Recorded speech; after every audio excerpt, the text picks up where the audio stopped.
And we're live, ladies and gentlemen, with the Metal Lab. How's everybody doing today? I hope you're having a good old time. It is the beginning of the special guest month, as Jay will not be with us going into August. So we have a very special guest this week, and we'll introduce him after I introduce the returning Tom Kerr. Greetings, everyone. Cheers. Good evening. And, of course, our guest today, borrowed from the Dial H for HeroClix podcast, none other than Mr. Kalder Ness himself. How are you doing, Calder? Howdy, howdy. Let's get rowdy. Yeah. Woo! Yep. We're just kind of in Jay's absence. Jay is one of the most reliable members of the show. He's been on more episodes than even I have of the Metal Lab, and I run the channel. True. So in his absence, we're trying to fill the void, and Calder is the first one to help us fill that. But before we get started, let's give Calder a little bit of a chance to introduce himself and make us familiar with him. So Calder, where do you come from? Where do you go? How are you going? I am from South Dakota, USA. We're stateside here. I live in the middle of nowhere, but on every other Friday or so, I head out to Sioux Falls where they have Rainbow comics, cards, and collectibles. Play HeroClix with a couple of guys. They're okay. I mean, they're in Phoenix Nest, I guess, but for the most part, they're pretty okay. So Who is it? Isaac. Yeah, you're not wrong. So yeah, play locally there every Friday, and then we try to head out to Omaha, Kansas City, wherever for WKOs and stuff. Cool. Sweet. All right. And the Dial H for HeroClix podcast. Give us a little bit of background on that one. So we got a podcast. How neat is that? Everybody kind of has a podcast nowadays. But let me tell you why ours is awesome. We kind of keep it casual and sort of meta. Chris, my co-host, is a very casual person. He only really plays home games. He doesn't go out to venues a whole lot of the time. So I'm kind of the HeroClix, like inside toe in the door sort of thing. So I like to try to play 300 Modern. I like to do sealed, like to do all that stuff. So we talk about that. We like to do a great community question section where we ask people questions. We like to play all sorts of games. Bad Samaritan being one of our fan favorites, one of my favorites ever, to see if you memorize HeroClix as much as you say you do. So that's always great. So we just have a good time. We play with it. We do whatever. We talk about what we love about the game. We like to have a very positive feel for the show each week, and we're very consistent. It's every single Monday we're popping out an episode, and I always love it.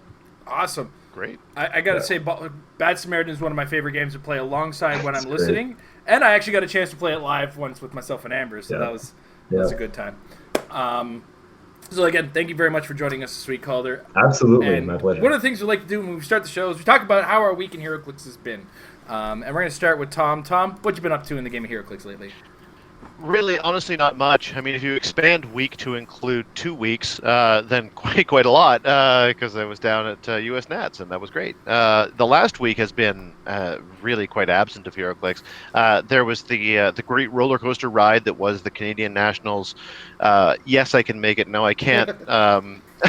Moment, which I'm sure you'll talk about later, so I won't briefly spoil. Before I get into my week. Yeah. I won't spoil your thunder in that way, but it looked like I could be there, and then it looked like I couldn't, and we'll see how that goes down. And then I've just been working an awful lot. But since I wasn't here last week, I'll take a moment to quickly say that I did go to Canadian Nationals, and I really just Canadian Nationals. U.S. Nationals. U.S. Nationals, there you go.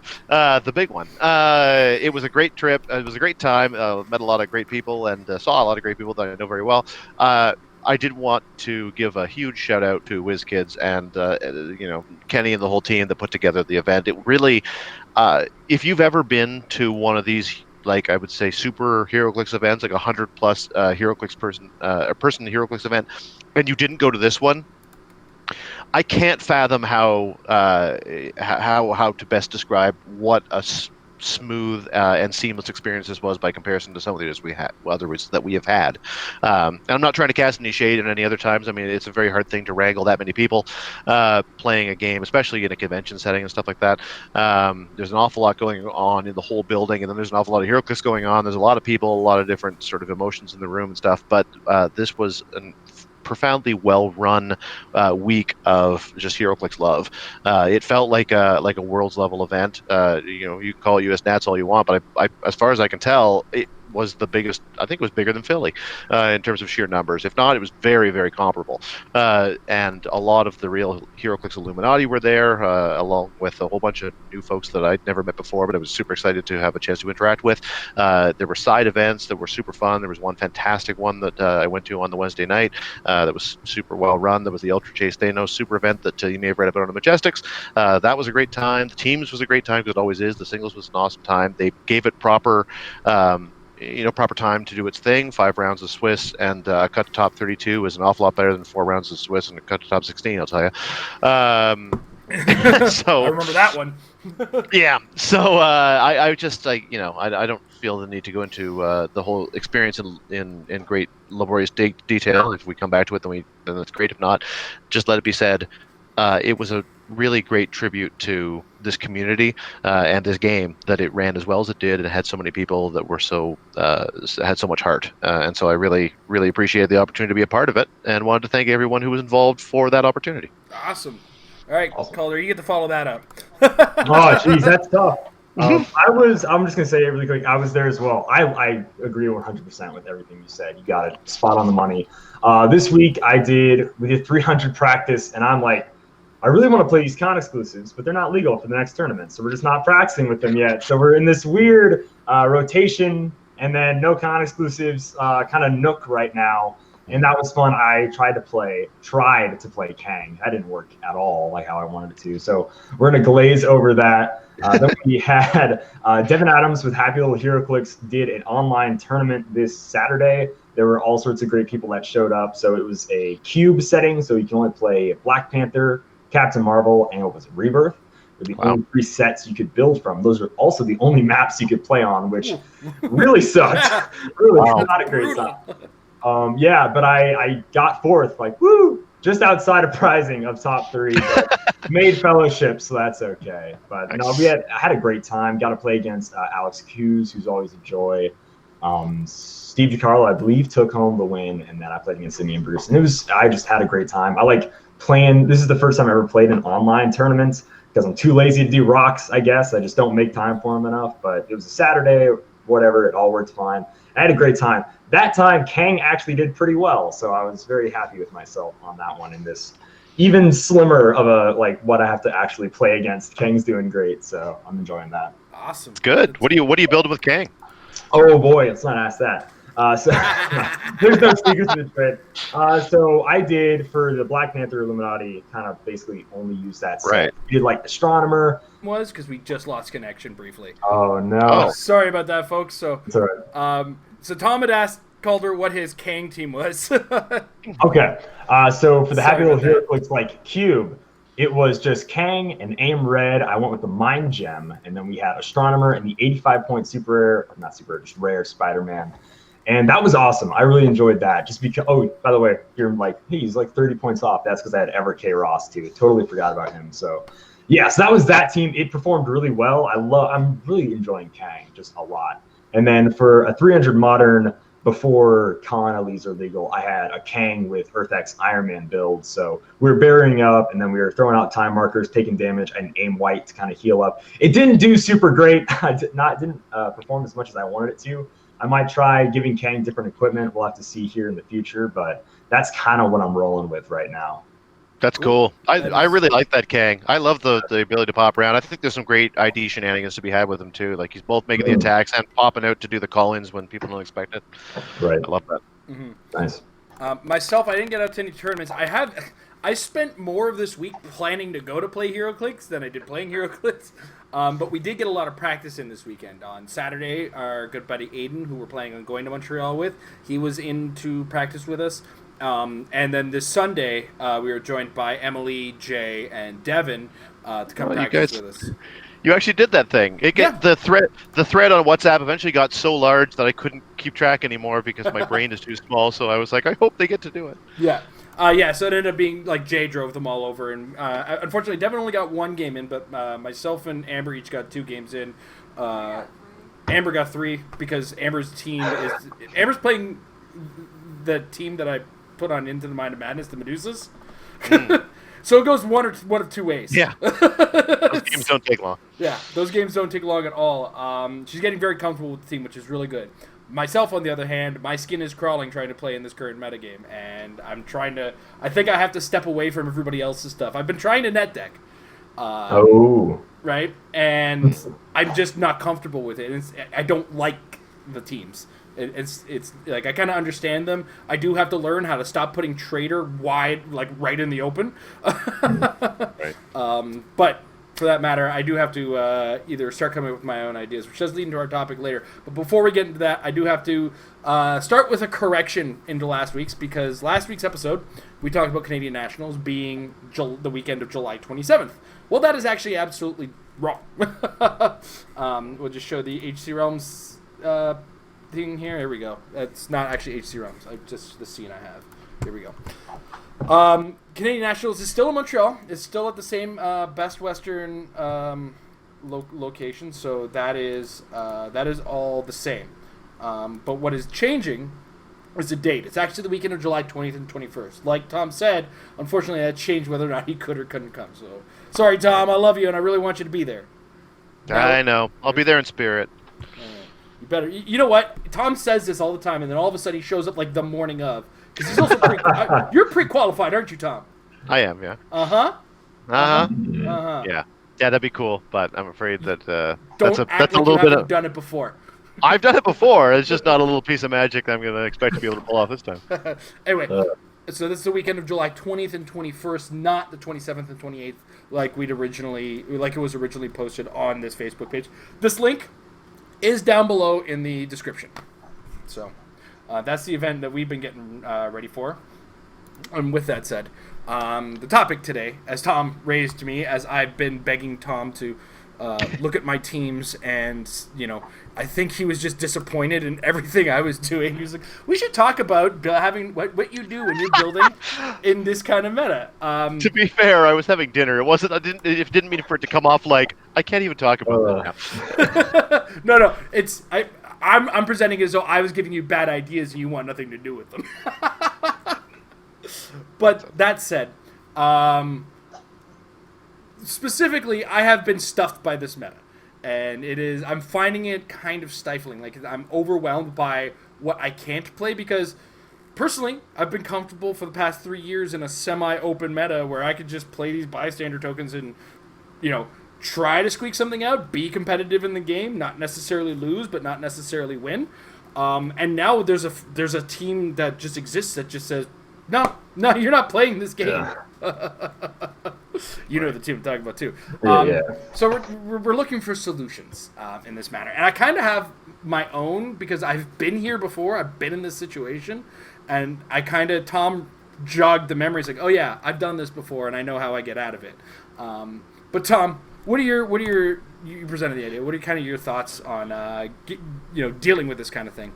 Well, I guess before we even get into that, I'd like to just I'll let sort of Calder take the lead on forward thoughts. I wanted to kind of elucidate out the idea of what the problem is, because as you alluded to, but more specifically, there's a couple of different polarities that seem like they're usually options in this game, and they kind of aren't.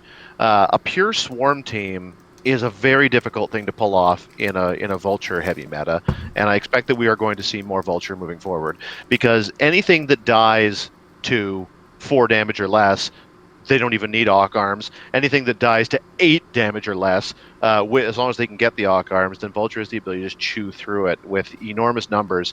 And at the very least, even if the Vulture's not taking out your whole team, it's usually taking out more than 50 points worth of your team and causing such irreparable damage that you don't have enough left to rally and get the win. And that makes it very difficult to play a pure swarm style. So you don't want huge numbers necessarily, because that can be a really challenging matchup unless you've got some real shenanigans to get around it.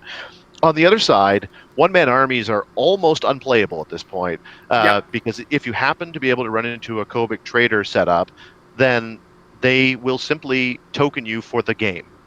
Because they can do that, right? They have the ability to use the Cosmic Cube to put on a token, trade with Trader, put on another token, and they can do that every turn forever. So as long as they get into position to do it in the first place, which is very hard to avoid for any old one-man army team. So that applies to one-man armies. It also applies to heavy tent poles. If you don't have enough support to be able to deal with a Kobik Trader setup with the rest of your team, which let's face it, if half your team or more is put into one guy, the rest of it probably the rest of the team is going to have a very hard time dealing with those pieces, let alone whatever else is on that team.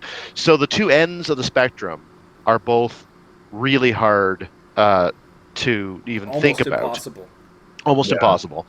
And that's why it's so difficult to think of where you stand in between and what you can do with it. So I don't know. What do you like? Where do you start to approach this, Calder? The buck has Barrier been is my passed biggest twice. thing. Yeah, that too. Not showing up to events for the next year and a half, probably. Perfect. I No. only have so many sitter days that I have to go to Canadian Oh, Nationals. right. round off the edges of a cosmic cube, and you're like, no, it's a cosmic sphere. Yeah, come on. No, so that's why I've been talking about like Iron Man so much. Is I like bearing up. I mean, Vulture can go to town on my pogs. That doesn't really affect me too terribly. So that's why I'm trying to build around these kind of like these safe mediums. He's not totally half your team. There's still enough to build around Iron Man, which is why I like him. July 7th afterwards, there's Dupe is going to be, he's hard to 1 or 2 hit really KO. So I really like Dupe coming up here soon. We can't play that yet, sadly. That'll probably be talked about a lot later. But missing my main girl Samantha. I've been playing with her for so long. It's odd not running across the map and taking all like your Colossals away first or second, third turn, whatever. It's really hard. And the meta right now is so weird, and I don't know if I'm totally prepared for it. I know I'm trying to practice a lot, but I'm definitely leaning towards a safety blanket style team with Iron Man right now for sure. Right. So still kind of it's maybe you still have sort of one large enough tent pole that he's not just going to get vultured, but you've got enough room around it to build, and that also he's not super vulnerable. Like if he takes that first hit and goes on to stop click, then he's pretty tough, and they've got to get to you first, as you've noted. Like, yeah, exactly. So that's mostly what I've been working out. Like safety wise, like he fits the bill really well. He has a bunch of other little attackers that can help me out, even if he's got some crazy irreparable damage going on. And then I have another 175 points to fill, well, really 170 points to fill out minus the map bonus. So that's kind of what I've been thinking right now. Cool. For sure. What about you, Tom? I don't know if I have anything quite so specific in mind. I mean, I admit I'm struggling with it too, and that's the real reason I brought it up. Isn't just because I felt you were. It's difficult because there are a few things that you kind of always have to keep in mind, and so I guess the way I would describe it, I feel most comfortable in HeroClix when I get to look at pieces and ideas that I like and say, what can I do to build with this? And let it be a phase 2 or phase 3 thought. How does this deal with what's out there? So start by build something I want to play, and then think, does it have any major weaknesses? But because a few of the major, strong antagonistic forces out there are so oppressive to certain types of builds, you almost have to start from what can I build that isn't one of these models. And I find that that's where I'm getting stalled up, and that's what I'm trying to just get out of. Just push it out of my head and just kind of plow through, not thinking about the rest of the meta until I have a few team ideas that I like to start with. And then start to be realistic and kind of think, well, if I like this team, but I feel like it has a certain vulnerability to a vulture team, is it just because I'm relying on a couple or 3 retaliators? Could I get away without them? Could I get away with one of them and then separate it with the rest of my team, or supplement it with something that could get, either steal an arm or give it some barrier attack or add some extra swing to try to hit them before they hit you? But it's, you start with the teams that you like. Don't think about the rest of the meta until you have a few teams that you want the idea of playing, and you may wind up throwing them all away. But you're never going to have them in the first place if all you do is start by saying, I can't play this, and I can't play this, and I can't play this, because soon enough you're going to say, well, I can't play it, and you don't care anymore. Yeah. And, Calder kind of reminded me, Iron Man could just sit there and barrier, and I could just let the tokens do all the work as best they can. That's I totally forgot about that, so thank you for that. Yeah. I needed that firm reminder. Like, hey, maybe I can go back to that. I do have to kind of part with Stegron if I'm going to play that team again. Oh, maybe. That's really cool, yeah. Everybody would talk me or tried to talk me out of it, and I had too much fun. Dinosaurs are great, man. Dinosaurs are always great. Yeah. I am a Stegosaurus. You don't think you have to bring them out right away, too, right? Like, it's another thing. The vulture thing, comes up a lot when we talk to Emily. She faces a lot of people who are playing Groot, and one of the things that she can never understand is why they even bother to create Walking Woods. It winds up being a detriment. That doesn't mean that Groot himself is necessarily a detriment. Like, he can be a liability in that setup, but he's back there, and if Vulture doesn't get to him first, then they can, if your team is able to attack the starting area and get some stuff going that'll activate a retaliation, then Groot could still be quite useful. It's the Walking Woods that are the liability. They're halfway up the field, and they're just like a pogo stick for Vulture to bounce across on his way across the board. Yeah, that's one of those. Anyway, my kind of answer to this, I've run into this way too many times at this point. This whole, oh my gosh, the meta is murdering my creativity. And I just become creative again. Right. And the big thing is, I need to start with a joke. It has happened at minimum twice as far as teams I've created. The first one being my first time at Canadian Nationals. I built this team that almost completely functioned around characters from 10th Anniversary with the Book of the Skull. Because all those characters were amazing, except they lacked move and attack 9 times out of 10. So Book of the Skull's like, let me give you that and some extra attack. And they already had like 12 plus attack on those characters. That started as a joke. My police team. That was the meta at the time. Yeah. Does my 15 hit your 23? Well, we'll see. Yeah. Well, but at the same time, that same weekend was the first weekend that the green battery showed up. And it was like, uh-oh. I only get one free action, you say. This could be problematic. But that aside, my police team as well, I started as a 500-point team, and I realized it was like a joke with like, how many police characters can I make without using a whole lot of police officers and then make them all Central City? And that turned into Banshee, Rocket Raccoon, Cerise, and the Central City Cop. It was a great, fun team. It competed fairly well, and that's, I think, where I got to go with it is, personally, I have to go with a joke. Create something funny and just be stupid. Because, as I was saying, and as I'm sure a lot of the guys at the practice noticed, I was not enjoying myself or enjoying the team that I was playing when I was pulling from what's already existing in the meta. And I do this part, for one, to let everybody get a chance to kind of play against the team, but at the same time, it allows me the understanding of what the thought process behind these teams works, or how these teams work. And now I kind of look at that and say, okay, well, this is how this works. Now I can try something as well. But I kind of have to look at it and go, I'm just going to play me. I'm just going to play me. I'm going to do something stupid, and it's going to turn into something out of hand. Another thing I've been also considering as part of this, what's old could be new again. And specifically in this case, revisiting the mystical keyword. Because there's been teams in the past that have used a mystical keyword that have been fairly strong, and what's always been good about that team is its flexibility, its ability to control the board, while at the same time not being able to take too much of a beating. Not the greatest part, but they can keep their distance, and they might. That's a keyword that has the tools that might be able to, get the jump on the Vulture. So, right. These are kind of the things that have been rattling around in my brain lately. But we all have to deal with the Kobiks. We have to deal with the Kobik traders. We have to deal with collectors now. We have to deal with the Vulture teams and all of these things that they come with. Using these extra thought processes definitely go a long way, for sure. And yeah, sorry. If I may, please. Another question I would pose to the group at large is, how can I put this? Are we just being kind of curmudgeonly? Or is this actually, does this feel like a legitimately more difficult meta? Like, we have yet to even, to my knowledge, unless you know something I don't, we have yet to see one even fairly major tournament come down with the new post-rotation setup.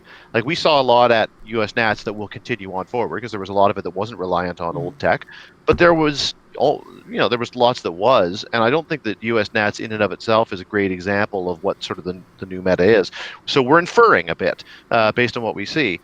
And I guess is that just us being kind of crusty old HeroClix players, or does this actually feel like a more difficult meta to build in than perhaps it was 6 months ago? What do you think? What do you think, Kalder? I happen to kind of agree, especially just because rotation is going to come up here soon. So that's going to just rock my world for sure. And I think it's going to affect a lot of other people negatively. But like you said, there's going to be a lot of teams that are coming out scot-free. Like nothing's changed at all, mostly for like COVID Trader. Like that's all here. That just came out a week ago, so Right. that's sticking around. But I think people need to look back instead of seeing like what's new, kind of what Jason said, but not maybe just specific keywords, but there are characters and sets that I've tried to make work for a while, and I couldn't. Like Scourge was a few of them, a few other characters from like old sets that I just couldn't make work. Captain Iron American, well, he was never going to work, but so I got to say goodbye to him anyways. But you got to plant that flag on one more tournament. You got to, dude. Yeah. This is where. I think this is definitely the time where you go back, you think all this new hotness is great, but maybe there's something back, a few sets ago, Elseworld's still around, whatever. Kind of take a step back and think about it, not just all this one memory, blah, blah, blah, blah. You got to cool off, play some Pauper for a bit. Well, maybe not. That's just Medusa territory now, but maybe you do something else. Girls and Medusas. You know what? Every man as a format doesn't have Medusas. What is the difference? The difference is the Pauper format allows commons, and my everyman allows uncommons, and my everyman format allows commons and fast forces, and that's it. Yeah, it's the white tab. Right. Purely white tab in it. Yeah. So I think it's going to be a little bit of a rocky start, and maybe I don't think what's really big coming up here besides Canadian Nationals, of course. I don't want to disrespect anyone up there. Yeah, it's like hey, that's big to us, sir, even though we don't win. Well, I mean, are there any major rock events between now and Worlds? Gen Con coming up. That'll be heavy on the ROC stuff side of things, but also I believe that's that's before X-Men, so never mind. So I'm really just curious to see X-Men and WWE are also going to have a crazy impact. I mean, huge. Why couldn't Canadian Nationals be post WWE? I would play WWE without even hesitation. I don't care if I would lose. Macho Man is going to be my linchpin. Ooh yeah! I'm bringing the sunglasses when the Macho Man comes out. At Canadian Nationals, like who's over there talking about like cream and some other stuff? He's saying I was like, that's Jason. Just let him go. Kalder. It's gonna nothing means nothing. It's gonna be a difficult time for the next little while. That's gonna be great era. The months leading up to WWE are going to be insufferable, and when it comes out, I'm going to be the worst. Cutting promos on everybody. Oh man. I know we're bouncing around a little bit, but Calder, did you play in teams? Did you play in teams when you were down? I did, absolutely. So my team was Critical Misdirection. I had James Peters, Mr. Clix, and Mike Houghton. We ended up getting beat out in top 8, but we made it really far. So I really had a great time with everybody. It was awesome. I really enjoyed it. I love team events are my favorite. I wish local WKOs we could do teams if we had that many people. Obviously, we don't, but teams they're so much fun. I love them a lot. Yeah, they really are the best. How do you find this? How did you like the set for Sealed, or for Team Sealed specifically? Did you think that it was one of the better ones, one of the worst ones, kind of in between somewhere? So we saw a lot of chases in the top 8, which is to be expected. It's almost like chases are good in Sealed or something. But this set was really balanced. Like that Hulk being common and a lot of other characters having gems and all this other stuff really made it like unique, and you can't actually bank on getting to click 0 a lot of the time in this set. So that I felt like this was actually a very balanced set for Sealed. Nothing totally stood out like it's just unfair to play against, man. I lost a lot. I'm gonna be honest with you. I only pulled 2 wins for my team. I got them when they mattered because it was only 2 and 2. That's exactly what counts. Right. But all of my losses I scored at least 200 points. So it wasn't even total blowout losses. So I think this is actually a really awesome set for Sealed. I heavily enjoy playing in it, for sure. Yeah, I agree. For what it's worth, I don't have a lot to add, but I certainly like Team Sealed is, I think, my favorite format in Hero. Oh, for sure. Oh, yeah. Yeah. I still want to put out the Secret Wars Battle World had to be one of the best sets for Team Sealed, just on the fact of how we finished in the tournament and what our polls were. That doesn't necessarily mean it was a great set, but I agree with you. I agree that it wasn't a lot of fun. I think that they've been really doing well with that in the last few. I never played Team Sealed in Rebirth, and I probably wouldn't like it as much. But if we're just talking about Secret Worlds Battle World and Earth X and now Black Panther, Illuminati. I think they're all really great, fun teams, as Calder said. You got some common rarity things that function as tent poles, and you've got some chase rarity things that function as tent poles, but you've also got low point pieces that work in both cases. There's a lot you can do, and aren't very many auto wins in the set. So Right. Yeah. I mean, just for this set specifically, we pulled one super rare Taskmaster, and then we pulled one Prime Black Widow, and then we got a bunch of rares. Minerva's Captain America, sure, that was all great.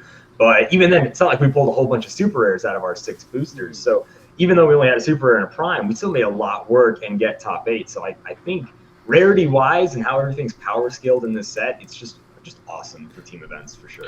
now this is obviously a pretty basic question, but I want to kind of ask the group anyway, because I think we all agree that Team Sealed is arguably the most fun way to play HeroClix. What is it that Team Sealed is doing so right, so that more of HeroClix can be like that? I got this. You get 60% of a brick with which to work and build. What that means is you get a larger spread of things, right? And part of Right. that, what you end up getting is you can get 3 teams that just work out of 6 packs. You end up actually with so much extra aside. If the set is perfectly tuned for sealed, you can actually see like 6 or 7 solid builds that you have to build 3 teams out of. So you really just end up, instead of saying, what are 3 teams I can scrape together, like was a problem with Avengers Defenders War, was like, scrape, what do we got? This! Or even Uncanny X-Men was just like, okay, this is a good team, everything else is on that guy's team. Right? So what you end up with, and then, that entire build pool, when the set is good, you get all of this, and now instead of saying, let's build 3 teams, it's what are the best 3 teams we can build with this? And all of that, I think, just is what makes these past 3 sets so good for the format that is Team Sealed. So where Sealed is, you get those 2 packs, and it's like, I hope I get something good. 6 packs is like, okay, I'm going to get something good. It's almost guaranteed that one thing is going to be like something that sits on the upper echelon of good. But at the same time, you're going to see more of in-set playability, which is something that Magic has been doing well for a long time, and HeroClix has been picking up lately, is in-set playability. So what'll happen, we see in the metagame, 10% shows up in the competitive game and works amongst everything. But then when you look inside of the set, how does the set play with itself? And for a long time, the in-set playability was really suffering, I think. They'd come up with like one theme, and it's like, okay, cool, Uncanny X-Men has a bunch of X-Men, a bunch of Brotherhood. But how do they all? It's nothing. It turned out to be a pile. Same with Avengers Defenders War. It was big piles and some chases. Once they got to Super Secret Wars Battle World, there was multiple sub-themes inside of the set, but all of it just worked together. And I think that's one of the design philosophies they've really managed to pull ahead with, is in-set playability with some stuff that works external of it. And that's why they're on such a roll. Like Avengers, Black Panther and the Illuminati, out of the gates, had a ton of competitive teams, but also in its own sealed is just so fun to play. So, I'm excited for it. No, right on. By the way, I'm being a curmudgeon, I'm sure of it. Back to the original part there, so that I get my answer to say, I'm definitely being a curmudgeon. Right. But I'm also rusty. So, but back to the thing at hand. Absolutely, the past 3 sets, I think they've really tightened up and focused on making both sealed and constructed really good. True. I mean, that's true. I think that there's absolutely, the sets themselves are a big part of it, and I think that the ability of it, the way of pulling more, as you say, more than half of a brick, to be able to construct multiple teams gives you a lot of option. Is that all? I don't know. I would suggest there's also something to the camaraderie of teams that I think really elevates it. It all starts with the massive tower packs and goes from there. Right, Tom? I love the Inukshuk. Or whatever they're called. Wildly offensive, as I can't remember what it's actually called. Do you agree with that, Calder? There's that sense of camaraderie there? No, I love it. So in most team events, I meet one of my teammates for the very first time that day. And yeah, I was going to say, did that happen this time? Like, did you? Yeah, it absolutely did. Jamie, I knew for a really long time, and I've met him before. Mike, I talked to them online a little bit, but I'd never met them before today. And they had great energy. It's always good to have a team who's just like ready, rearing to go. Like, let's do really well. Let's do whatever. I was like, should we do a team huddle? I'm like, yeah, like if you want to, man. Like, I don't care. So like, I just had a great time. And then it gives you more or less when you're in a single, you're like, it's just one man against the world. It's like, I got to make sure I got to get whatever. And it's like, oh, I lost. That means I'm definitely out of top 8 or top 16 or whatever. But when you lose, you're like, oh, I really got to root for my guys. Yeah. You're kind of on the sideline. Or you're the last guy playing and both your buddies go. And you're like, oh, thank God. Oh, yeah. Because I was going to lose this game, guys. So there's this beautiful sense of camaraderie. And then we went out to eat afterwards. We talked about all our games. We're just like, oh, is that what happened? That's how you pulled out that win? Or it's like, oh, you didn't lose. Like, you lost, dude.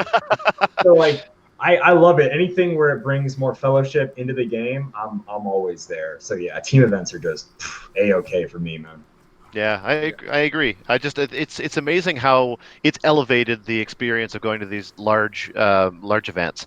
Like, I mean, when it was just battle royals, grinders, and singles tournaments, that's fine. There's nothing. I guess it's still HeroClix, but there's just something so special about the team event that it makes me wonder what other opportunities there are within sort of the game of HeroClix to integrate more sort of team-oriented stuff, even if it's not necessarily distinctly create teams and play as teams. It's sort of what other opportunities are there to sort of share each other's successes and losses, because that really brings the game together in an interesting way. Yeah, for sure. Also, to add on Calder's point, Tom, I think only one of us has been consistent amongst all of our iterations of Team Sorry, and there's only ever been a combination of you and me, or me and Mike, and then a third person ever since the first iteration of it. Well, you're the anchor, if that's what you're getting at. No, I'm just saying that we've always had one new guy. Like, when it was me and True. Mike, and you were able to make it, we pulled George Masu into the team. When Mike was unable to make it, you and I pulled Steve Ogden into the team. And it's been one of those things, just like we always have that one extra guy to kind of jump in with, because you can't always show up with all the same three. So, well, it's the best. And, I certainly have had a couple of real success stories in the last few months. And when I went to Rocktober, I just showed up without a team and just kind of thought, well, I'm sure that I'll find something. And indeed, there was a guy up from Puerto Rico who knew a guy that was there in Alabama. They were looking for a third, so we all jumped in. We had a great time together. We called ourselves the United Nations, and it was fun. We did well. And you called yourself NAFTA this time. We called ourselves NAFTA this time because it was Emily and I looking for a third, and we found Brian from Alabama. So yeah, we were Team NAFTA. And like what I found really fun about this team, Sealed, is that we talked a bit beforehand about what we all like to play and stuff. And then when we pulled all the pieces, we put together the teams, we figured out what we felt were the best teams, and we discussed it. And then when the time came to figure out who was going to play what team, I said, okay, just as a starting point, I'll tear up this the booster pack a little bit. Everybody grab a card, write down privately, like rank the 3 teams in terms of what you'd most want to play, and then we'll share, and then we'll see where there's an overlap, and that'll be the starting point. I figured that would be the start of the conversation, and we all just picked a different number 1. And so those were our teams. And so everyone got what they wanted. It was perfectly equanimous, and everybody had a great time. How did you figure that out? Like, I'm always interested when you get to that point. Like, is that the point at which there's tension? Do you know what you're doing? Like, how did you get there? So in a set, I'm a biased person just by default. I'm American. I can't help it. So really, is that what the hat's all about? Yeah, a little bit. But that's in the water, I guess. Yeah, something in the water. No, but basically I said, Jamie, look, if we pull Captain America, any version, pull Red Skull, I'm playing him. Like, that's just it. That's the end of the story. It's going to happen, all right? We pull whatever else. You can play your Chase Black Panthers, whatever you get. I don't care. I'm playing Captain America. I always start with who do I want to play? The same thing for Avengers Infinity. I was like, if we pull a Jack of Hearts, I'm playing Jack of Hearts. and I'm sure no one would fight you on it. They're like, okay, you sure. Is everybody like, this is in the set? Yeah, no, that's fair. That's exactly pretty much what happens. So, like, same thing with Battle Worlds. If we pull a Sheriff, Steve Rogers, or Shifting Focus, whatever, I'm playing Cap. That's just pretty much, that's how I start. And it's like, okay, build around it, whatever, man. And then we kind of go with, what's your play style? What are you comfortable with playing? I had this one dude, he was like, I really want just like one cannon. He wants a glass cannon team. He wants one person who can pop off really well. And I'm like, okay, well, let's get that set up for you. And we kind of built around with what we have. It's like, you get Spider-Man, you get a bunch of Perplex, pop them off, see what happens. You got a few little backup pieces. awesome. It's like, what do you want? I want a toolbox team. Well, thank goodness we both Taskmaster. You know, you get Taskmaster, you get Iron Man, you get a bunch of other stuff, whatever. Calder, what do you want to play? I'm like, well, I'm going to play Captain America, then another 200 points of just whatever, and then that's what's going to happen. Whatever's left over, just yeah. You have your fun. So that's pretty much how I do it, and then there's other times where it's like, what do you feel comfortable playing? That's what I normally ask everybody. We don't like totally like what you do is to build the teams and figure out like, hey, what's your favorite? I'm just like, let's build around what you're the most comfortable playing. So everybody has a different play style. People will watch me play and they're like, what is going on inside your head? I'm like, I don't know, man. Just rolling dice here. So you share my pain. So yeah, I build around, or at least I try to build around everybody's play style and see like the best way we can help them help me max them in everything. That's normally what I do. Cool. All right, Tom. From not my point of view, how did Team Worlds go last year? Because I want to know how you saw it. Because I want to see if it's the same way I saw it. What, you mean like besides going really well because we got like third? I'm talking about the building process. The building process. I see. Okay, I get what you. Well, honestly. Okay, my recollection of it was this. We were on our way there. We've been talking to Steve a bit ahead of time about what we all liked from the set. And the specifics kind of exit my brain at a certain point. My recollection of it was that Steve specifically said he liked a few pieces. You're going to have to remind me which ones because we pulled a bunch of them, and it became he basically. Ultimate Thor was a keynote in his team, I think. It was yeah, that's true. Yeah, it was certainly a police sort of. Yeah, it was actually police. He said he liked the idea of playing a police theme team, and we came up with a number of different team options.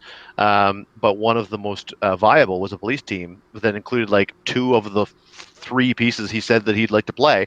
So it almost wrote itself. As like we all were very willing to play whatever, give the other person the win or whatever. That's what they teach you in improv, and that's what they teach you in being Canadian. Is put others before you. So we were all happy to live. 3 guys putting each other ahead of each other. It becomes a bit cyclical, yeah. But my recollection was we had talked about it before. We pulled almost a perfect team for what Steve had said he liked the idea of playing, and he said, "Oh, I would love to have the opportunity to play this." We both said that's great. And then of what was left, there was like we didn't. Well, that was it. Like we knew one team was likely going to be SR Thanos and some stuff. And Viv Vision made the most sense because she also has prob. She can carry him, and his whole thing is he moves 1, then he gets carried across the field. And if you've got 2 prob controllers plus his enormous output, then he's going to just crush face. So that was a very straightforward team, which we both know is less your style. I mean, it's not really either of our styles, but I'm more willing, I think, and you'd rather take the outside team where you have to do more work because I think there's more reward in it, and so I think that it kind of made sense for me. I was like, well, I'll take this team because it's pretty point and click. It's not as much to your style, but I'm sure it's the strongest team we've got, and it gives you the opportunity to put together a toolbox of your team where there's a lot more you can do. You can get a lot more out of it, and if it doesn't work, you can blame it on being junk. So it kind of works both ways. Damn, that was my recollection. Kind of on to me. What was your recollection of it? My recollection is yes, we got Steve's team right, and then we were down to like, okay, well, there's a Thanos, that's a team with something. But then we ended up with 2 other teams. It was another similar to Steve's team because we ended up having 2 Ultimate Thors in our pool. True. And then somehow I let you guys get talked out of the team that I ended up with. Like you guys really wanted me to go with the other police team, but True. then there was that the Iron Spider-Man, the Iron Goblin, and Captain America 3-man Avengers theme team, and you all looked at me and you're like, "Are you sure you can play this, Jason?" It's like, Jason, there's seriously only 3 guys here. Can you handle that? Like I said, you've got whatever it's called, plausible deniability at that point, right? Yeah. I just think it's great, and I mean I don't have a great solution for this, but I like the way HeroClix feels like it has become a much more community. Like it's always been a great community, but that community has sort of formed itself into like there are teams. There's Phoenix Nest and Juggernaut, right. All the actual sort of people who define themselves as a team. And then there's lots of just people who have great camaraderie with each other, and they go places in sort of duos and trios and quadros or whatever, and they all kind of meet up and interchange and meet new people and stuff. And that that whole thing has been so helped by the team experience that I think it really elevates the game. And the more opportunities there are for that type of thing to rear its head at these major tournaments, I think the more inclusive it will feel and the more fun it will feel, and the more you draw attention away from just results. Because I've always sort of said that if there's 100 people playing and there's one winner, if winning is your only metric, then 99% of the field is unhappy. And I would rather I'd rather play a game in which as high a percentage are happy as possible. And it seems like teams cracks that in a way that singles never has. Right, for sure. Don't disagree with that one. There is another part that's made this community, like the HeroClix community has always been one of those ones that's kind of unique in the fact that it's always been friendly and it's always been welcoming and it's always been great as a whole. Even in the highest of competitive levels of play, even though I've been grumpy in some losses, I kind of turn to my opponent and say that was still a good game, and I had a good time. I'm just sad that I'm not going to move on. Right, and I've had those moments. I definitely have more of those moments at home when I'm practicing. I'm just getting frustrated with the team. You just see a piece go flying by. That was dice, in my defense. And yes, okay, there have been. I don't think there was only dice. There has been an uncommon Magneto that has flown across the room. It was such a good idea on paper, Tom. Anything that starts with once per game is going to fail once every 2 or 3 games. But I'm doing it 3 times. It has to work. Going into the past there. That aside, I was actually about to turn this into this whole little mushy thing for our guest here. Because guys like Kalder and the Dial H HeroClix guys who kind of led to myself and Amber kind of doing this and led to the higher frequency of the podcasting groups, the YouTubers. This whole community's kind of grown because of all of this camaraderie and all of this friendliness that led to podcasting wanting to share. We all want to share this game. We love this freaking game. Yeah. It's a HeroClix thing. You wouldn't understand. We've heard this from Jason before, but from Kalder, like how has having a podcast changed your perspective on the game and the community? Oh, so much. It's crazy. So let's do pre-podcast, Jurassic era, whatever it is. I just listen to podcasts. So in South Dakota, I'm surrounded by just miles of country land and cattle. That's it.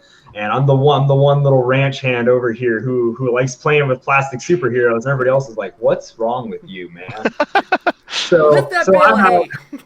Yeah. So I'm out. I'm in the tractor or whatever. I've got it on my phone. I listen to every single podcast. At the time, it was Dial H for HeroClix. They were my favorite podcast before I took over. Trust me, I'm not biased. I really did love those guys. They had this great homey feel. They knew each other. They liked each other. They talked about it. They shot the shit and all this good stuff. And it was awesome. I loved it. They married the Clix. When I was trying to do meta, I would travel 5 hours to go to the nearest meta tournament. I was like, okay, what do I got to look out for? And it was I remember watching this one. It was about not Unseen, but the other Nick Fury that's good. Balls of Fury. Balls of Fury. Oh no, what am I gonna do? And I was watching the video. I'm like, oh, I can't beat this. What am I doing? Oh no.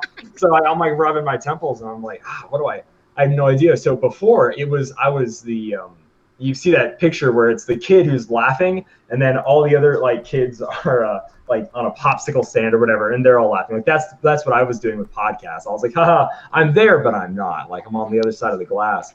And then finally, after I got the podcast, I was like, oh, I got to start paying a little more attention. So I started to do more social media stuff. I had to start actually talking with other players more than just every once in a while or showing up at tournaments and stuff. I had to start, at least I tried to start showing up more and more and more at tournaments, no matter what it was, gas money, whatever.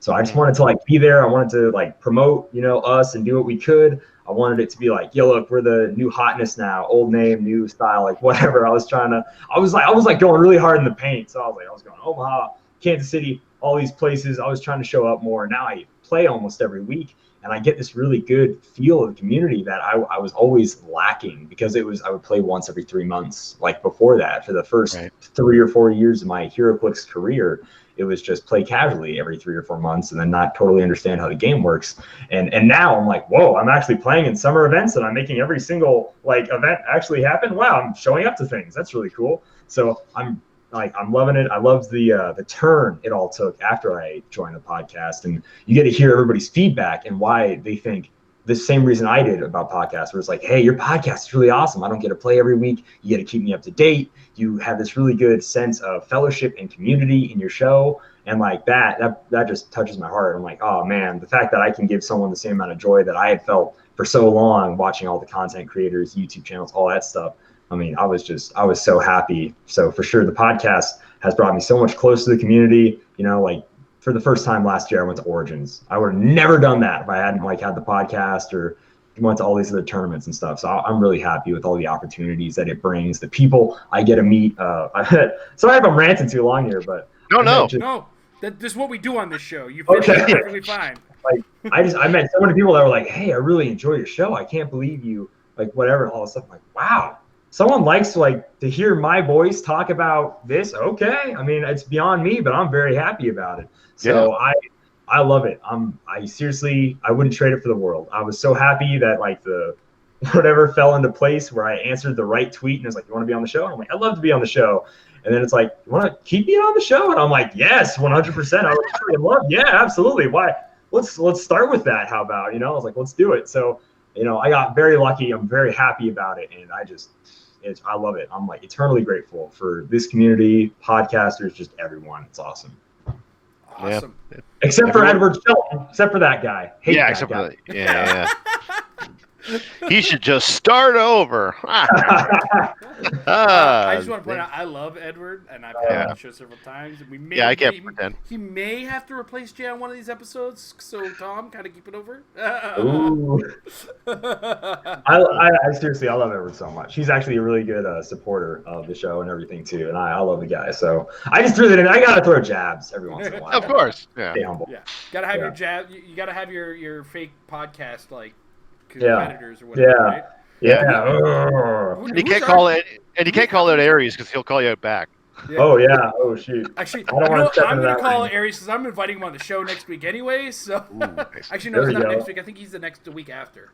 So is Aries going to be washing his dishes while he's on the show, or is he actually going to sit down? I told him I might just save my dishes for him to show up and do the dishes while he's on it, because I got a whole new camera setup. I can take it all the way to the kitchen. We're good.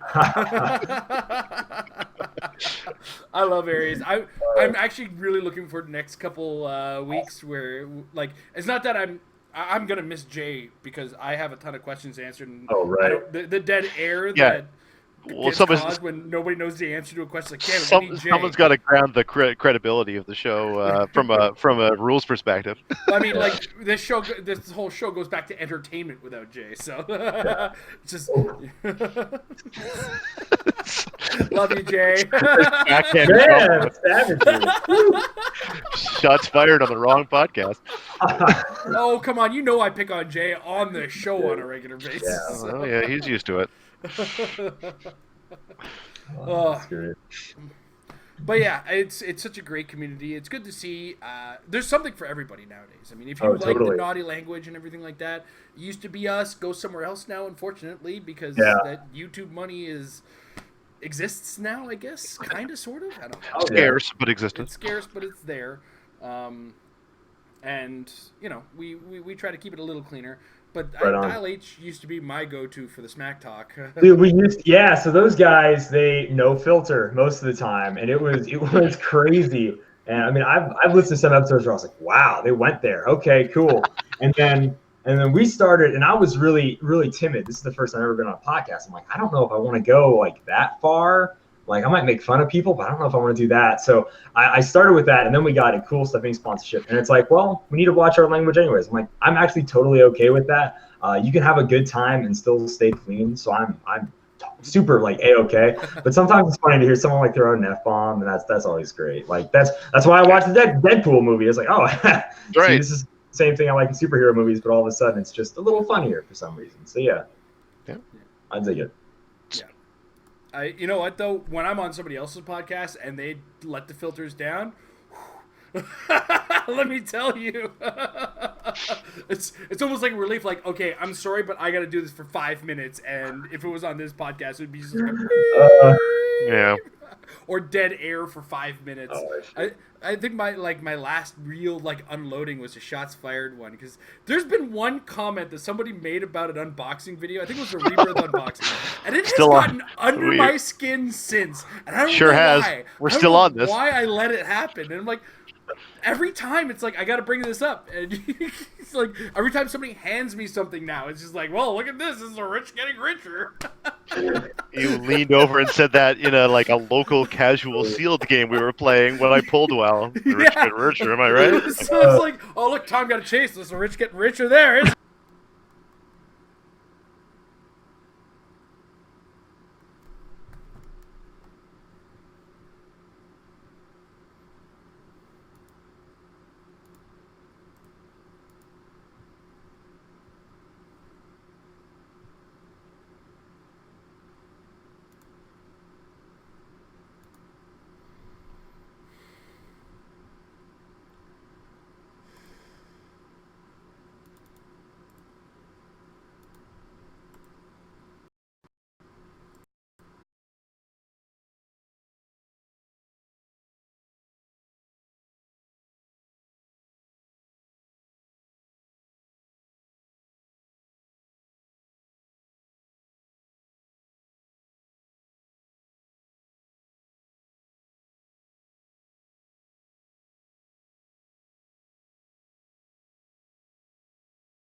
Of singles worlds, which was an odd choice. And so there were a lot of things that that kind of made it. They're just little hitches. Right. And US Nats was so good this time around that I was really, I'm really encouraged for how Worlds will be. Oh yeah, absolutely, man. Sweet. Yeah. Are we? Are we? Are we live, or are we just sort of reconnected? Okay. Yay.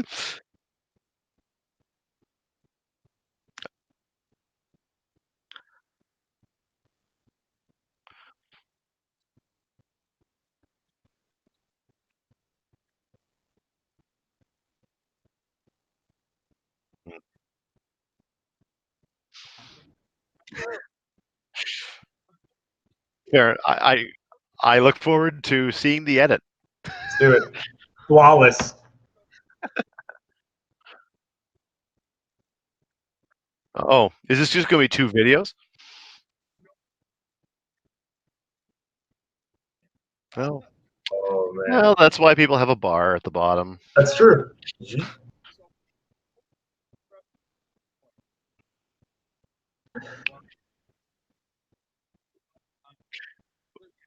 No, it's We've done funny. a couple of events and stuff, traveling, stuff, etc., etc. Yeah. I feel like before we got cut off, we were wending our way towards questions anyway. Yeah. Yeah. I mean, Calder and I were just chatting about kind of traveling and stuff. About the, I mean, I'm still wrapping my head around the fact that I just occurs to me that South Dakota must be so difficult. Unless you've got a really vibrant local scene, because again, you're traveling no matter where you're going. Yeah, I mean the local scene is all credit to Lucas. He tries really hard. So I used to never go to this side. This is the east side of the state, East Right. River folk. I used to always stay west side. That's where I was from. That's where the closest city was. And we would go there, and there was a scene, and pretty much there was 5 dudes that would play. They wouldn't put it in the WizKids system, and then eventually, just last year, that venue closed. Whose hobby closed down? I'm like, oh shoot, what do we do now? The game house is gone, the hobby house is gone. Where do they play? So now they play in a magic store that gives them the back room. Very little space. So there's only 5 dudes on that side of the river. They're not super competitive, but they did host the Wyoming ROC a few years back, was in South Dakota because they didn't have a venue in Wyoming. Now they do. And even though Wyoming's right next to me, it's still 9 hours drive to get to where that ROC was for states. And I was like, I really wanted to go, but yikes. So even then there's in the Midwest, or I like to call it the Great Plains. It sounds so much cooler to me, and it's not as used as other people who actually live in big cities and whatnot. So I like to call us the Great Plains. Right. It's hard to travel, and then there's a lot of nothing. No offense to anyone from Wyoming, but your state is so dead. I'm sorry. There's no grass. Yeah. That's Wyoming, you know. Like, what are you gonna do about it? We have a Manitoba too. Sick province burn. Oh, Literally, to the three of you in Manitoba, what's up? Oh, man. Literally ones of people watching right now. We'll find that funny. Oh man. Oh goodness. Oh. No, it's great, but like you can spaghetti out, but it's gonna be a 9-hour drive. Like Denver, it's gonna be 9 hours. You know, Rockland Gaming, Wisconsin, great place, hosts a lot of good events. It's gonna be 9 hours. Chicago, it's gonna be like 10 hours. I'm like, okay. You're like you're like the compass that you use when you're in school. You place yourself in the middle and then draw a circle, and that's where you can go to play. 100%. That's correct. Yeah. I mean, thank God for Roll20 in that case. Then, yeah. Oh man, Roll20 is a godsend. I really enjoyed it. Really love it. Hey, I remember a time when where me and Tom are living right now was, you could throw a rock and accidentally hit somebody playing Hero Clicks in a store. Oh, wow. Like, it was insanity in the early years. Like, I think Mississauga, the city I live in alone, had 5 stores playing Hero Clicks at one given time. Wow. And now there are 0. Yeah, and it's not like Mississauga is a city. Like, Mississauga is a little, like, goiter growing off the side of a city. Yeah, a million population goiter. Wow, by comparison to Toronto, anyway. Yeah, it is but it is an outskirt city. Like, it's distinct in sort of some political sense, but it is part of the GTA, and it had that much local scene, and that's true in other places too. It was. It's not what it used to be, but Toronto was the same. It's like there's a dozen places you used to be able to play in Toronto. That's where I met Mike White originally. We've known each other for years. We've only just like known each other in the past couple of years as like friendly. We used to be like rivals for the longest time. It's like that Mike White guy's here, and I just don't know why I can never beat him. Rivalries, it's the way to do it. Yeah.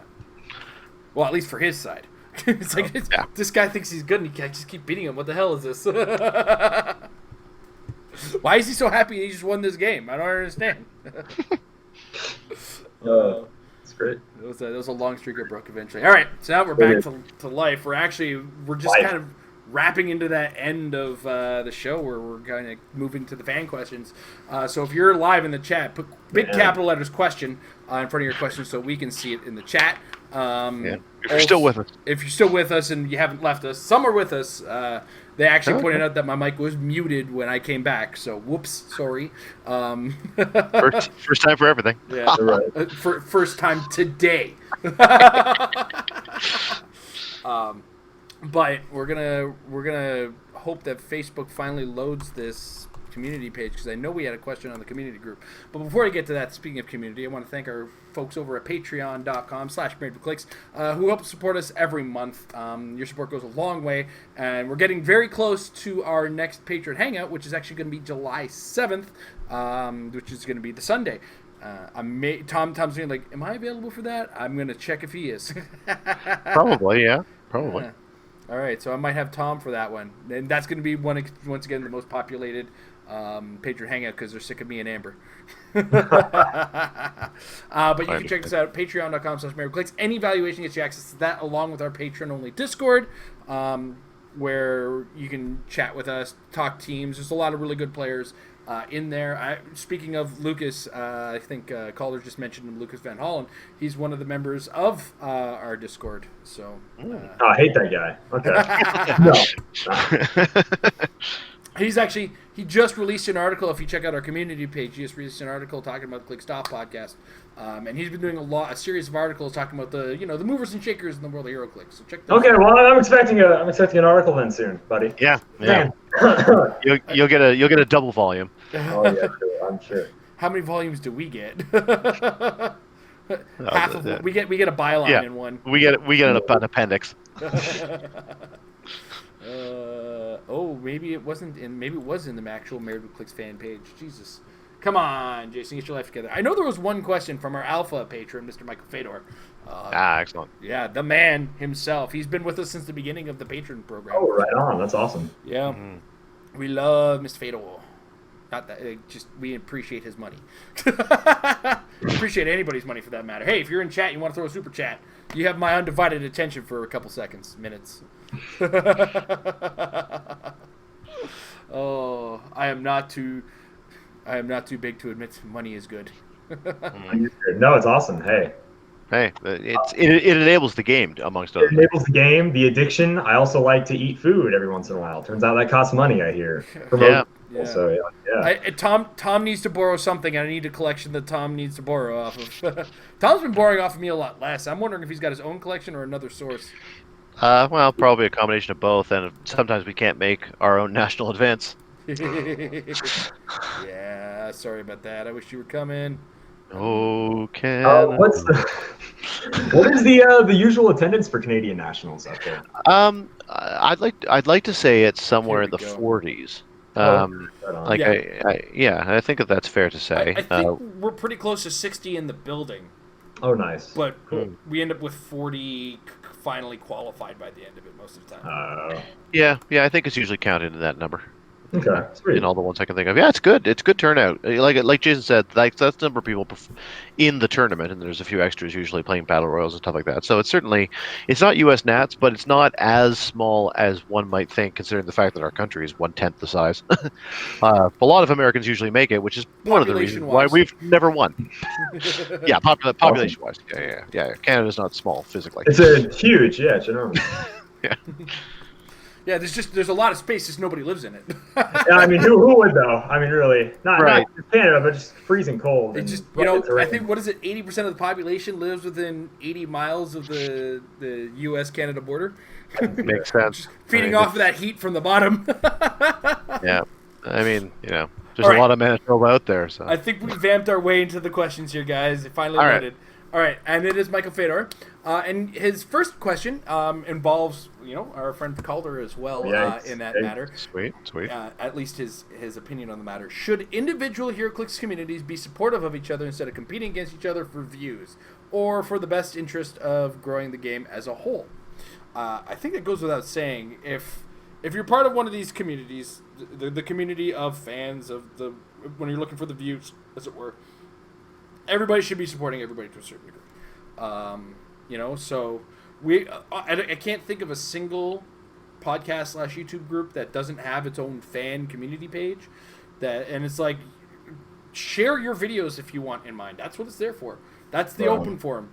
If it's in my fan page, I'm going to ignore you. 9 times out of 10, that's where I post my stuff. And it's okay, nobody sees it anyway because Facebook wants me to give them money for that.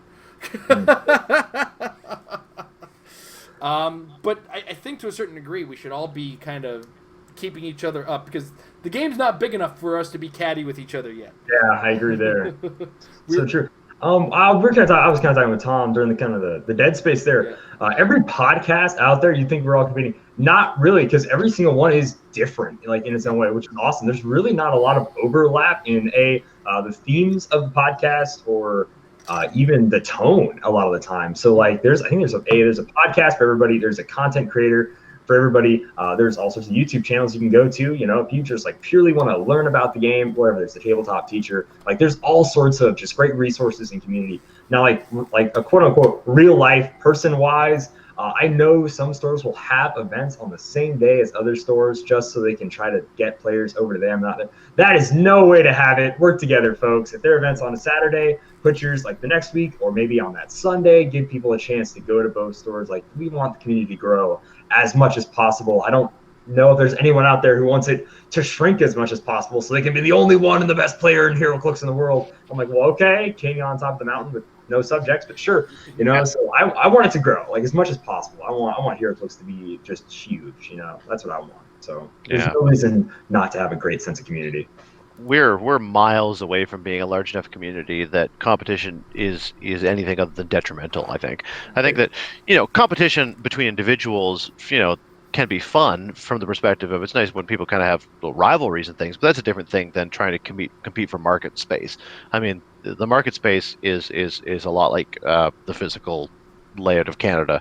There's a lot more space than there are people to fill at the moment. So, yeah, absolutely, it's 100% true. We gotta prop each other up before we can start getting catty with us. Yeah, That works pretty well as a metaphor, actually. HeroClix is a lot like Canada. Everyone's really nice, and there aren't nearly enough of us to Yeah. fill the space. And to go on to the store thing, I can't believe how friendly all the stores are to each other in this area. If there's 3 WKOs in the area, we can go to 3 WKOs. That's awesome. I kind of appreciate that. Like, we have the 3 Yeah, stores locally tend to run them. It's Comic Book Addiction, I take that for granted, but you're right. 401 Games, and Jackson Queen. Oh, sorry, 4 stores. And Comic Book Addiction, Jackson Queen, and 401 Games. Those are the 3 that are running them. And they will always be on 3 separate dates. And I, in fact, think because Comic Book Addiction planned their WKO on the same weekend that Canadian Nationals is on, I feel like they're going to reschedule that. Because, Jane, guys, do that, please. Namaste. To the next weekend so Tom can come. Ooh, there you go. Right? I got you back, Tom. I got you back. That's right. It's just this year. This year is a bad weekend. Anyway, carry on. I know. Enough about me. This year's been rough on me too, dude. This weekend's practice, there was so much rust just falling off of me. It was disgusting. Like I couldn't place my figures for the life of me. I'm still trying. Like I understand how the team works, and I was just doing it wrong. Whenever someone would declare an action, then you would choose a new team ability. It was rough. Oh, dude, and like I kept telling them that they activated my trap card, and I said in response, I'm gonna put this on the stack. You turned your event dial. Yeah. Ooh, I had a boy. character in my reserve row, so I took out a map without printed terrain, and we all argued about which parts were hindering. We're making old HeroClix jokes now. You're making old HeroClix jokes. I'm making other game jokes. Yeah. True. Mike Fedor also wants to know: I don't know if he's joking on this one, so I'm going to approach this the best way I can possibly. Is the Tinkerer still meta, feeding objects to the Hulks and Starbrand? Starbrand. What is Starbrand doing? That's what I was honestly about to say. I'm like, what does Starbrand do? I'm actually curious here. Hold on a second. I got him over here somewhere.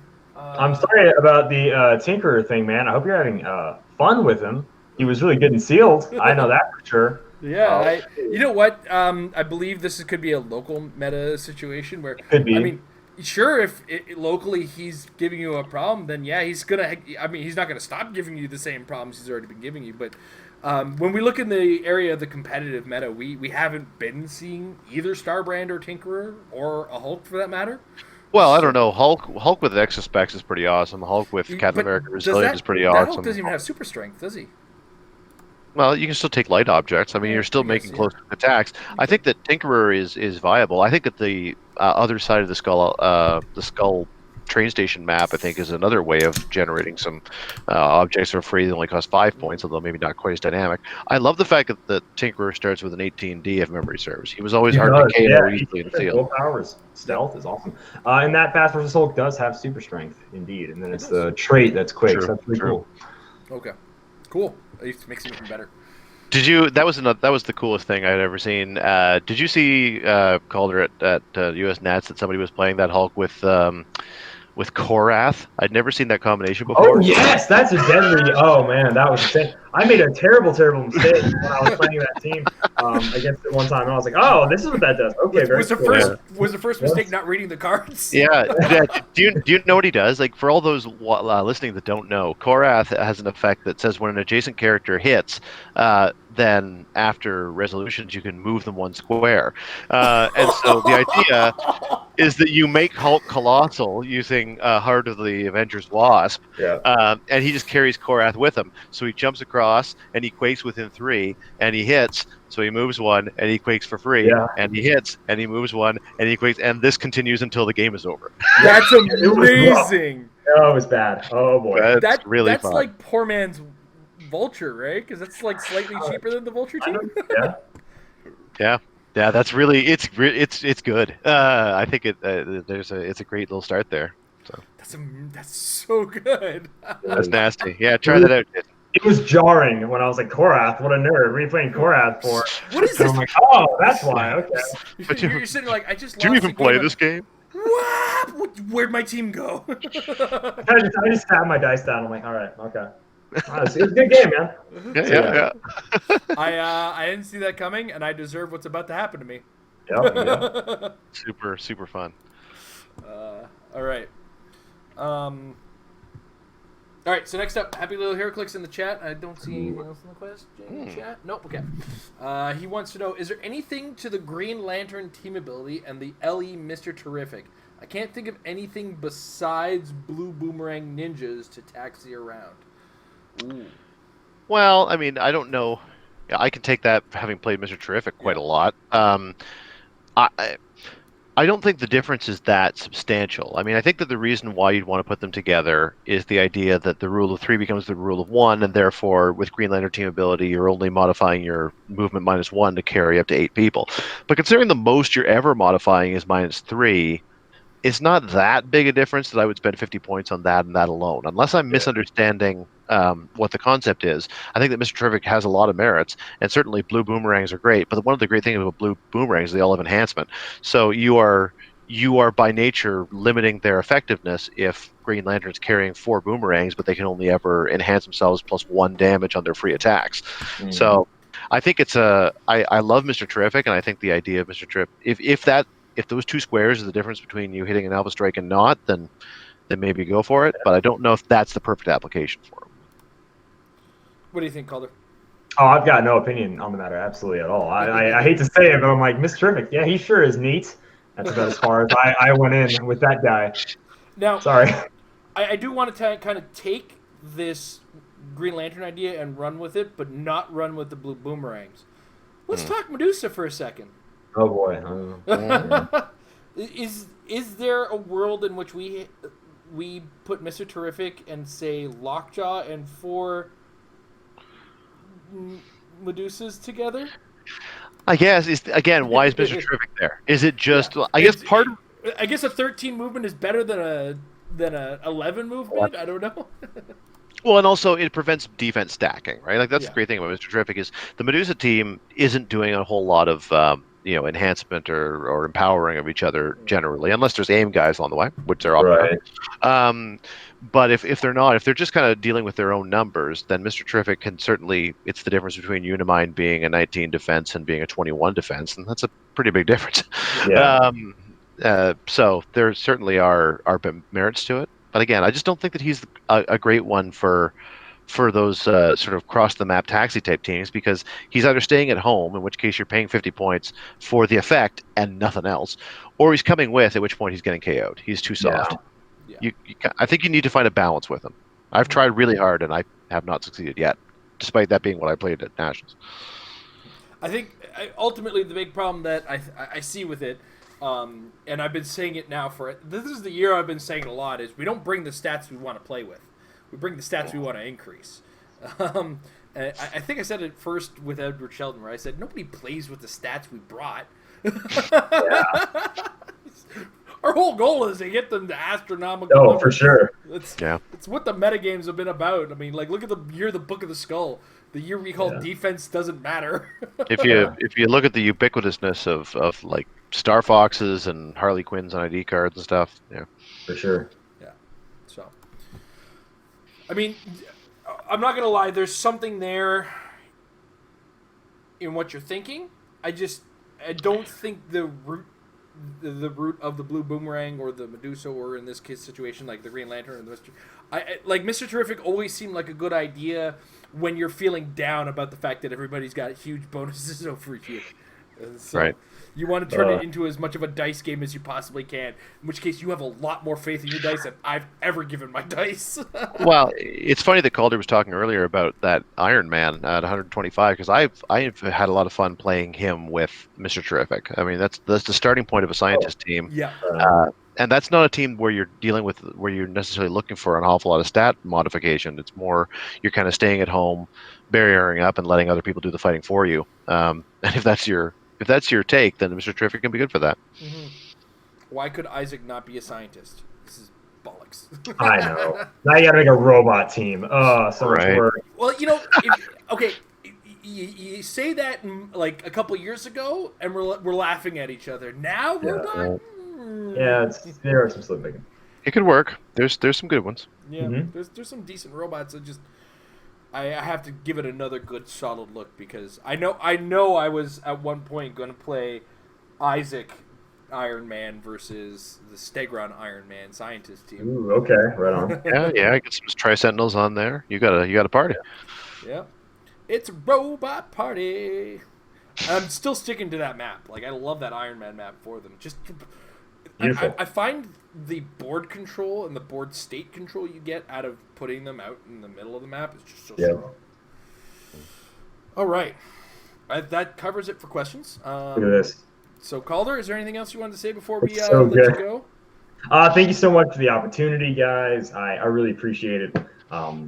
Just honestly, bottom of my heart. Plug your stuff. Oh, hey, that's a great idea. So, I'm Kalder. If you found any ounce of joy out of me invading this show for the short amount of time, I have a podcast. It's called Dial H for HeroClix. We're on Podbean. We're on iTunes. I also throw them up on YouTube. I was going to do that while I was doing this show, but I totally forgot to upload it. I was having too much fun. That just kind of shows you there. So iTunes, Podbean, we also put them up on YouTube. They're roughly about an hour and a half long. They're beautiful little podcasts. We always have really good positive energy, great atmosphere. We talk a little bit about the meta. We don't try to do that a whole bunch. And I know that's probably why most of you are here, but we're very casual and I really enjoy that. We talk a lot about the community and just about HeroClix and how much just joy we have playing the game. So Dial H on Facebook, we have a Twitter, we have all sorts of like platforms to get us on. Follow us there and check it out. All right. Tom, you got any parting words, sir?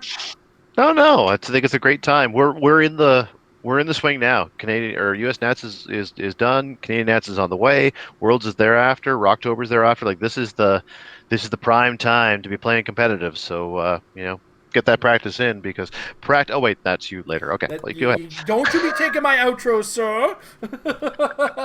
do you miss doing your part of the outro? Is that what it is, Tom? You can tell me. Someday we'll be back. I'll try to bring it back at some point when my outro is less fast. Beautiful. But speaking of fast outros, I want to take a second to thank our sponsors over at MajesticCCG.com. Check out the Apex Insiders. That's MajesticCCG.com/Apex-Insiders. For $3 a month, you get access to some of the great brains in the game of HeroClix. I'm sure Mr. Patrick Frazier has an article being written up right now for them. They also have the top 8 teams from U.S. Nationals. So if you want to check out what was up there with Patrick Frazier, you might find yourself seeing a lot of teams that aren't going to be affected by the upcoming rotation. So once again, that's MajesticCCG.com/Apex-Insiders, your stop for all things HeroClix. As well, we want to thank our patrons over at patreon.com/marriedwithclicks. Check us out there. You can get access to our patron Discord, our patron hangout, which is again July 7th, and you can also some of you will be getting some of our cool patron action tokens. The April and March ones are on their way out. I'm going to be ordering May and June at the end of this month. So check that out. But without further ado, once again, thank you very much, Calder. Thank you, Tom, for being on the show. I want to thank you guys for watching live. Thank you guys for watching in the archives. If you guys are watching live, I apologize for all the technical difficulties. Hopefully next week we don't have these problems. I will restart my computer beforehand. But in the meantime, if you're coming to Canadian Nationals or you got those upcoming rocks, there's one thing to do in this current meta. It's to build a team, get it on the table, get your friends over, and practice, because practice will make your team better. Have a good night, everybody.